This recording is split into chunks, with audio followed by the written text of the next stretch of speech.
Hello friends, I am your science teacher Ganesh Kalaskar, Science Academy Daun. Friends, in today's ninth lecture on the laws of motion, we are going to solve the numericals given in exercise. Okay, तर मित्रांनो exercise मध्ये numerical दिलेले आहेत त्यात आपण अभ्यासणार आहोत. First numerical आहे अन ऑब्जेक्ट मूव्स 18 मीटर. पहा, आपल्याला माहिती आहे न्यूमेरिकल सॉल्व्ह करत असताना कशा प्रकारे आपण सॉल्व्ह करत असतो. Given an object moves 18 meter in the first 3 second. पहा मित्रांनो, तो जो ऑब्जेक्ट आहे किती मूव्ह होतोय आपण कन्सिडर करू. तो जो ऑब्जेक्ट आहे, फॉर एक्झाम्पल तो एक बॉल आहे, तो 18 मीटर एवढा मूव्ह झालेला आहे. किती मध्ये?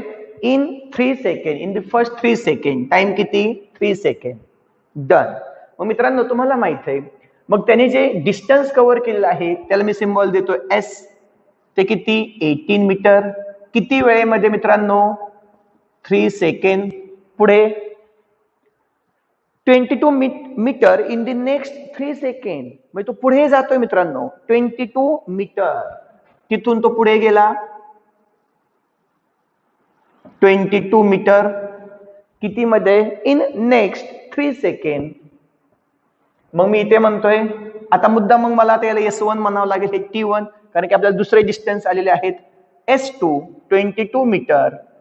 T2 म्हणतो आता दुसरा टाइम आहे 3 second and 14 metre in the last 3 second. आणि आणखी तो 14 मीटर जातो मित्रांनो. तो फायनली तो ऑब्जेक्ट इथे आलेला आहे, हे 14 metre in the last 3 second. मग मी याला काय म्हणतोय आता? S3 14 metre in the last 3 second. तर आपल्याला काय विचारलंय, what is the average speed. तर मित्रांनो आपल्याला त्याचं ऍव्हरेज स्पीड काढायचं. किती सिंपल आहे. टू फाइंड, जे शोधायचं आहे त्याला आपण टू फाइंड म्हणतो. काय शोधायचं आपल्याला? Average speed.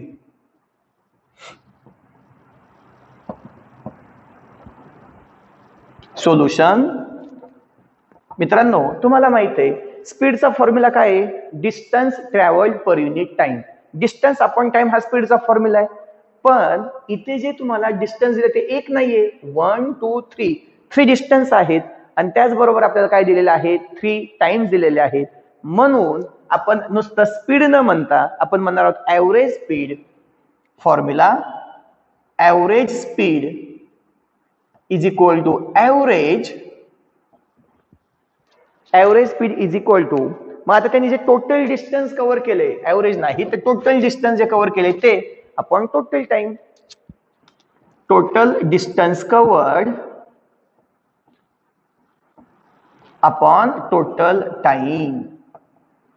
आता पहा, आता टोटल डिस्टन्स किती? पहिल्या 3 सेकंदामध्ये 18 मीटर, दुसऱ्यामध्ये 22 मीटर आणि शेवटच्या मध्ये 14 मीटर. मग टोटल डिस्टन्स पहा 18 प्लस 20. म्हणजे मला जर फॉर्म्युलाच्या फॉर्म मध्ये माहिती असेल S1 plus S2 plus S3, हे S1 S2 S3 time T1 plus T2 plus T3.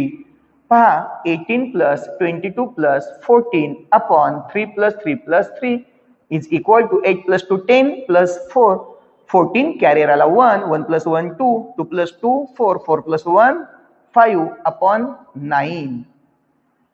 मित्रांनो तुम्हाला माहिती आहे 9 6 जा 54. ओके, काय फाइंड आउट केलं आपण? Average speed. म्हणजे त्याची युनिट काय असणार आहे? डिस्टन्स अपॉन टाइम म्हणजे metre. Distance unit upon time म्हणजे per second. What is the average speed? Average speed of that object is 6 metre per second. तर मित्रांनो तो जो ऑब्जेक्ट आहे तो एका सेकंडला, पर सेकंड ना, म्हणजे एका सेकंडला किती डिस्टन्स जाईल? 6 मीटर. एवढं डिस्टन्स तो कव्हर करणार आहे. किती सिंपल न्यूमेरिकल होतं. लक्षात आलं मित्रांनो कसं सॉल्व्ह केलं आपण? आपल्याला डिस्टन्सेस 3 दिलेले होते आणि टाइम 3 वेगवेगळे दिले होते आणि आपल्याला ऍव्हरेज स्पीड काढायचं होतं. मग आपण म्हणणार average speed is equal to total distance upon total time. आणि त्यानुसार आपण व्हॅल्यू पुटअप केली आणि आपल्याला व्हॅल्यू आलेली आहे 6 मीटर पर सेकंड. ठीक आहे मित्रांनो, आता आपण सेकंड न्यूमेरिकल कडे जातोय.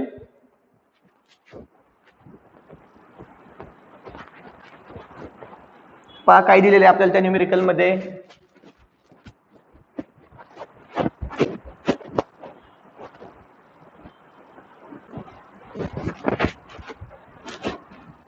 Second. an object of mass 16 kilogram. पहा मित्रांनो, आपल्याला त्या ऑब्जेक्टचं काय दिलेलं आहे, मास दिलेला आहे. an object of mass, मग मी मास म्हणलं की m म्हणतोय 16 किलोग्रॅम. त्या ऑब्जेक्टचं मास आहे 16 kilogram. Is moving with an acceleration of 3 metre per second square. तो जो ऑब्जेक्ट आहे मित्रांनो, तो किती एक्सलरेशनने मूव्ह होतोय, 3 metre per second square. Acceleration म्हणून a, 3 metre per second square. Calculate the applied force to find. काय शोधायचंय पहा, applied force. Force means F is equal to how much.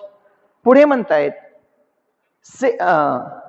if the same force is applied on an object of mass 24 kilogram. मित्रांनो, मग तो जो force येतोय तोच force, if the same force, तोच फोर्स जर आपण अप्लाय केला एका ऑब्जेक्ट वरती की ज्याचं मास आहे 24 kilogram, how much will be the acceleration. मग मित्रांनो, आपल्याला जर तोच फोर्स अप्लाय केलाय दुसऱ्या ऑब्जेक्ट, त्या ऑब्जेक्ट वरती की ज्या ऑब्जेक्टचं मास किती म्हणलंय 24 किलोग्रॅम, मग दुसरं मास दिलंय, म्हणून मी काय करणार आहे, हे जे पहिलं मास आहे त्या मासला मी m1 म्हणतो, याला a1 म्हणतो, चालेल.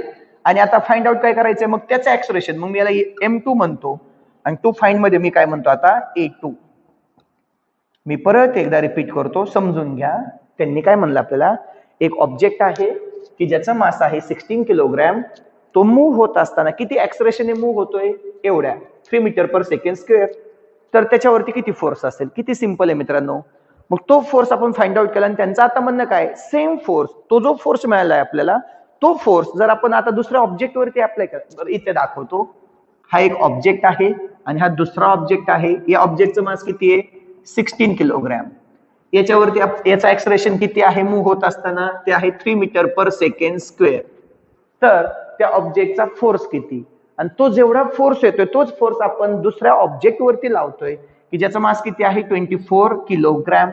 तर फोर्स माहिती आहे आता आपल्याला, जो इथे मिळेल तो इथे अप्लाय करतोय, तर त्याचं एक्सलरेशन किती असेल. चला तर अतिशय सिंपल झालं आता. Solution. As we know that what is the force is equal to mass into acceleration.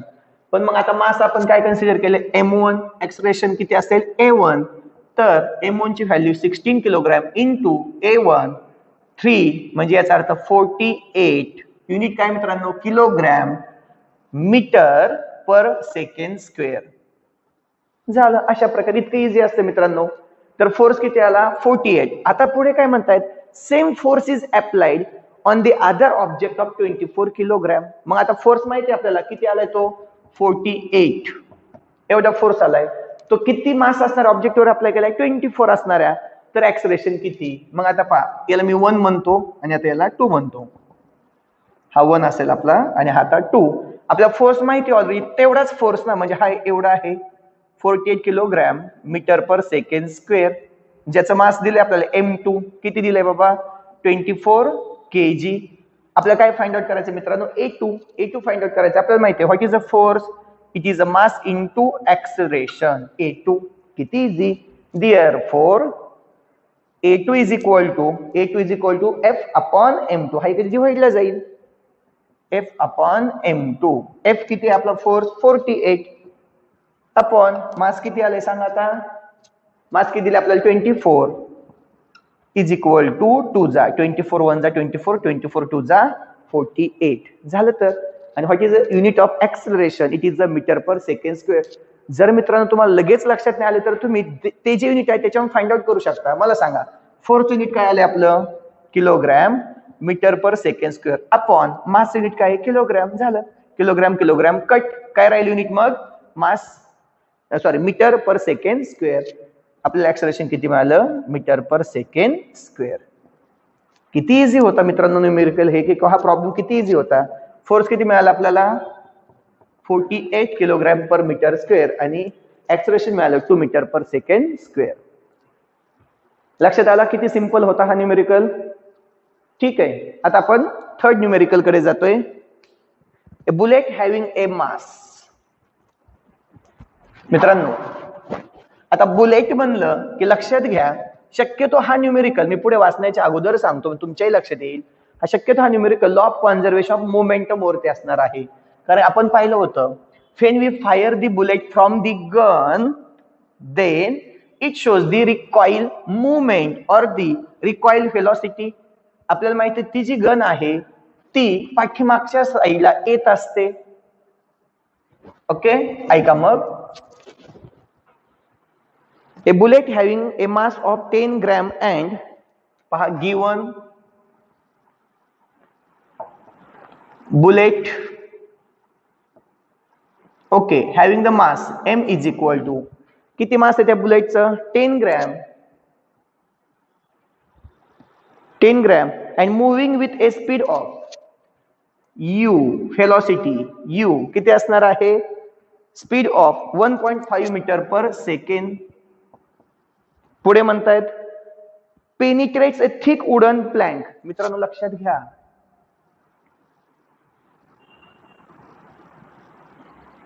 आपण कन्सिडर करूयात की हा वुडन प्लॅंक आहे. It is a wooden plank.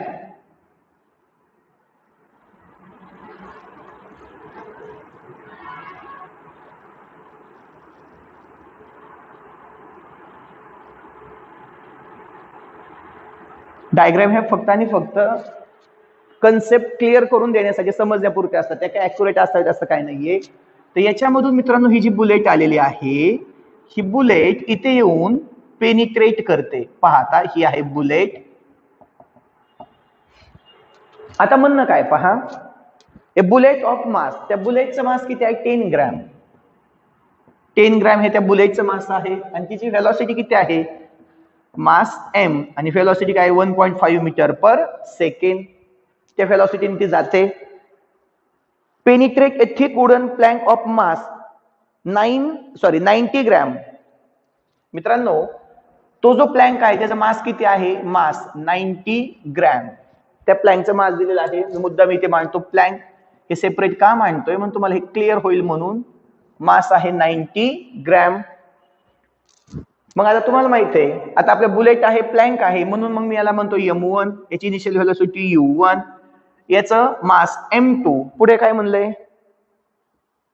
The plank was initially at rest. मित्रांनो प्लॅंक हा initially रेस्टला आहे म्हणजे initial velocity u2 is equal to 0 metre per second.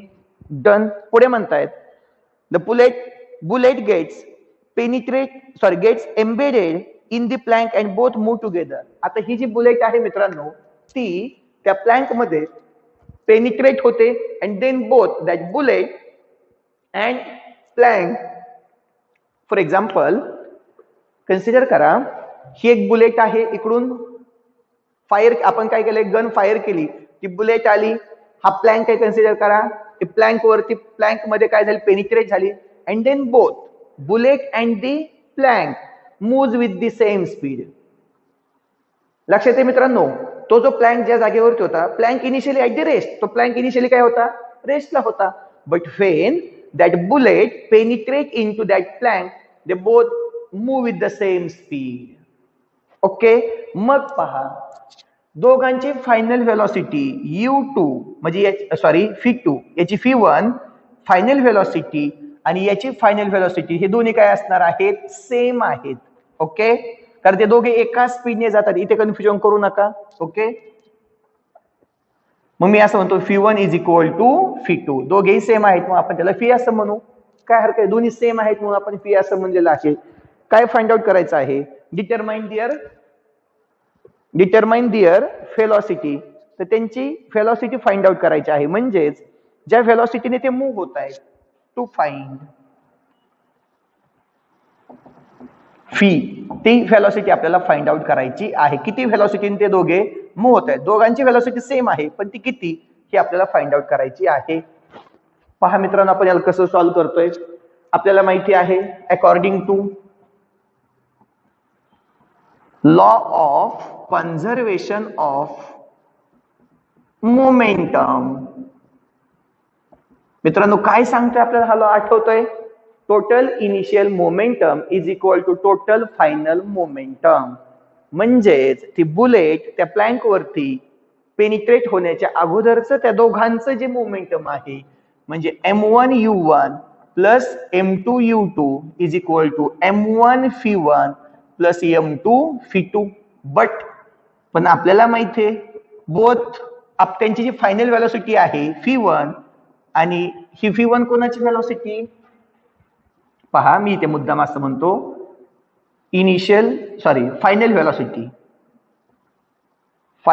Velocity of bullet is equal to, आता वरती बुलेट म्हणलेला आहे, is equal to φ1 आणि इथे फायनल व्हेलॉसिटी काय म्हणलेलं आहे प्लँकची φ2. बट हिअर दोघे काय म्हणतात ते सेम स्पीडने जातात म्हणून φ1 इज इक्वल टू φ2 दिलेला आहे. बट φ1 इज इक्वल टू φ2 याला आपण काय मानलं φ.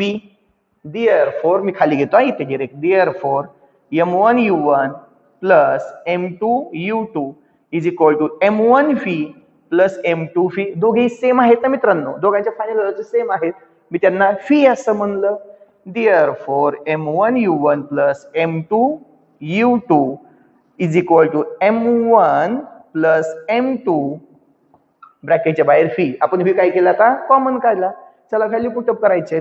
देअरफॉर आता मित्रांनो हा m1 प्लस m2 याला डिवाइडला जाईल आणि φ राहील फक्त. मग मी असं म्हणू का φ इज इक्वल टू हा याला डिवाइडला जातोय m1 u1 plus m2 u2 upon m1 plus m2. अशा प्रकारे आता फक्त व्हॅल्यू पुटअप करायचे. ओके चला तर सांगा व्हॅल्यू काय आहेत. m1 ची व्हॅल्यू 10 ग्रॅम. मित्रांनो हे ग्रॅम मध्ये आणि हे मीटर मध्ये हे चालणार नाही, तुम्हाला माहित आहे.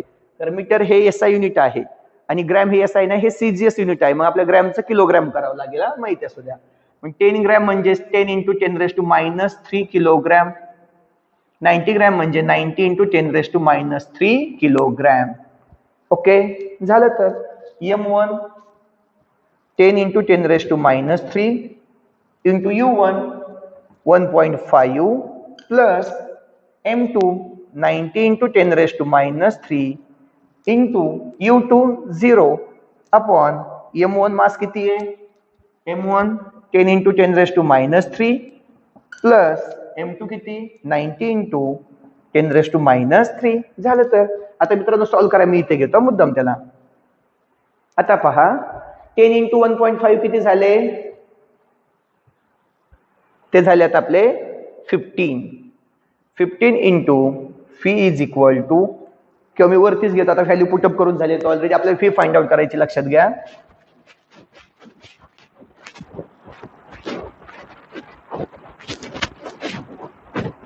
φ is equal to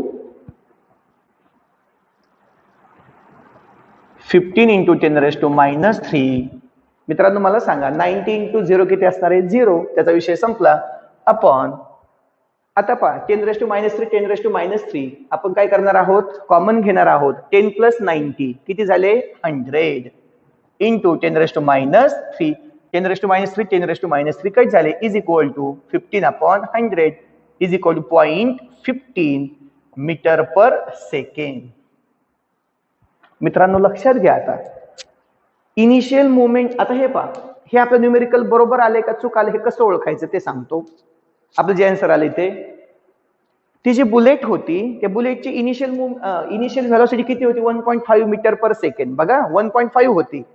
but when that bullet penetrate, त्या गन मधून ती बुलेट निघते, जरा जास्तच लांब गेली आहे आपली बुलेट सध्या, लक्षात घ्या. ती बुलेट जाऊन काय करणार आहे इथे पेनिट्रेट होते. आता मी तुम्हाला मग असे दाखवल्याप्रमाणे ती बुलेट जी आहे ती त्या प्लँक मध्ये इथे पेनिट्रेट झाली. मला सांगा ज्यावेळेस ते प्लँक, आता प्लँकला अपोज करतो हे तर फिक्स मान्य आपल्याला, मग आता जी त्याची व्हेलॉसिटी असेल ती कमी होणार आहे, लक्षात येते ना. आणि मग पहा याची व्हेलॉसिटी होती बुलेटची 1.5 आणि फायनल व्हेलॉसिटी किती आली 0.15. याचा अर्थ असा ही जी इनिशियल व्हेलॉसिटी आहे ती फायनल व्हेलॉसिटी पेक्षा जास्त आहे, म्हणजे फायनल व्हेलॉसिटी कमी आली ना, याचा अर्थ आपण सॉल्व्ह केलं न्यूमेरिकल हे बरोबर सॉल्व्ह केलेलं आहे. मग आपण म्हणणार आहोत आफ्टर दी पेनिट्रेटिंग, ज्यावेळेस ती बुलेट त्या प्लँक मध्ये पेनिट्रेट करते, both this bullet as well as the plank moves with the velocity. किती व्हेलॉसिटी ते दोघे मूव्ह होतील आता 0.15 मीटर पर सेकंड. होतं का नाही सिंपल. ओके मित्रांनो, आणि आपण लास्ट न्यूमेरिकल पाहतोय. ए पर्सन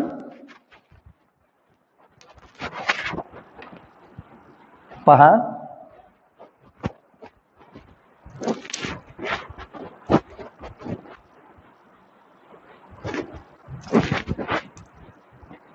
काय दिले पहा, a person swims 100 meter in the first 40 seconds. मित्रांनो,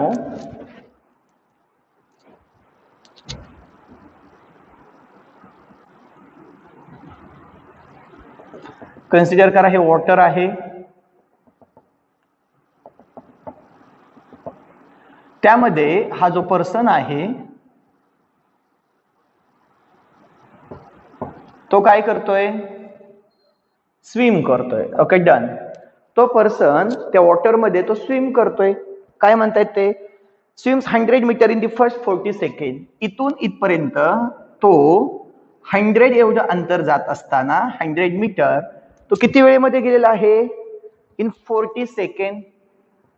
डन. त्यानंतर 80 मीटर इन द नेक्स्ट 40, पुढचे 80 मीटर एवढं डिस्टन्स तो किती सेकंड मध्ये गेला, 40 सेकंड मध्ये. 40 सेकंड. अँड लास्टचे जे 80 आहे, अँड लास्ट किती म्हणताय ते 45 मीटर. 45 मीटर एवढं डिस्टन्स किती वेळेमध्ये गेलेला आहे तो पर्सन, 20 सेकंड.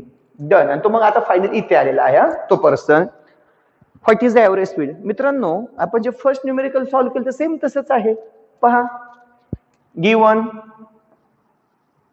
डिस्टन्स म्हणजे तो स्विम करतोय, मग तो तेवढं डिस्टन्स कव्हर करतोय 100 मीटर किती वेळेमध्ये, T1 40 सेकंड. नंतर सेकंड टाइमला तो किती 80 मीटर एवढे डिस्टन्स कव्हर करतोय, त्यावेळेसचा टाइम किती 40 second.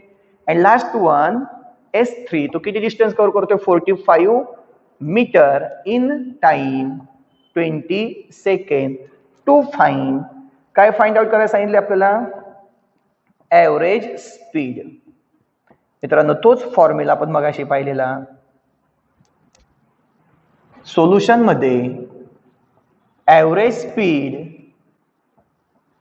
Is equal to total distance covered or swim by that person upon total time is equal to, इथे घेतो किती total distance, S1 plus S2 plus S3 upon T1 plus T2 plus T3 is equal to. मित्रांनो पाहता, S1 ची value 100, S2 ची value 80, S3 ची value 45 upon T1 40, T2 40 आणि T3 20. 500 म्हणजे 5, 4 प्लस 8 12, 2 कॅरियर 1, 1 प्लस 1 2, 225 अपॉन 4 4 2 म्हणजे 100 is equal to 2.25. Average speed काढला आपण मित्रांनो. युनिट कसं देणार आपण, डिस्टन्स अपॉन टाइम म्हणजे मीटर पर सेकंड. मित्रांनो लक्षात आलं. तर त्या पर्सनने ते जे टोटल टाइम होतं, पहिलं 40 सेकंड, दुसरं 40 सेकंड, फायनल 20 सेकंड, या तीन टोटल एकत्रित आपण जर टाइम केला 100 सेकंड मध्ये त्यांनी किती डिस्टन्स कव्हर केलेला आहे, टोटल डिस्टन्स कव्हर केलं तर त्याने 225 म्हणजे एका सेकंडला त्यांनी किती डिस्टन्स कव्हर केलं 2.25 मीटर. म्हणजे ते असणार त्याचं स्पीड. ठीक आहे मित्रांनो. तर आज या लेक्चर मध्ये आपण एक्सरसाइज मध्ये जे 4 न्यूमेरिकल्स तुम्हाला सॉल्व्ह करायला सांगितले होते ते मी सॉल्व्ह करून तुम्हाला दाखवलेले आहेत. हा पूर्ण आपला पहिला जो चॅप्टर आहे लॉज ऑफ मोशन तो आपला कंप्लीट झालेला आहे.